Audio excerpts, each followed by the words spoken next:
අද අපි ඇවිල්ලා ඉන්නේ කන්ද උඩරට රාජධානියේ ගලහ මුල්ගම ප්‍රදේශයේ තියෙන ලස්සන සුන්දර ඔයකින් හැදිලා තියෙන ලස්සන දියැලක් බලන්න තමයි අද අපි ඇවිල්ලා ඉන්නේ.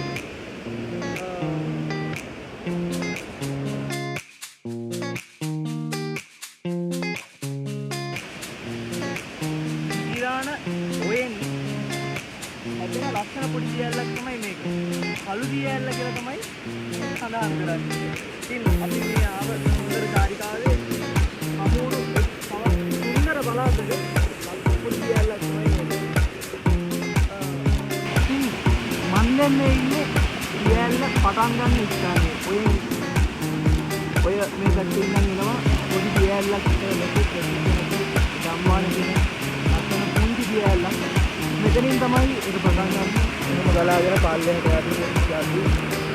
එතන උඩ ඉඳන් බලනවට වඩා පල්ලෙහාට යන බලන්න ලස්සනක් තියෙනවා. ස්වභාව සෞන්දර්යය අසිරිය විඳ ගන්න පුළුවන්. මේ පැත්තට නුවර පැත්තට එනවා නම් ගොඩක් දෙනෙක්ගෙන් සැඟවුණු පැත්තක් තමයි. හැබැයි මේක සංචාරක පාරාදීසයක්.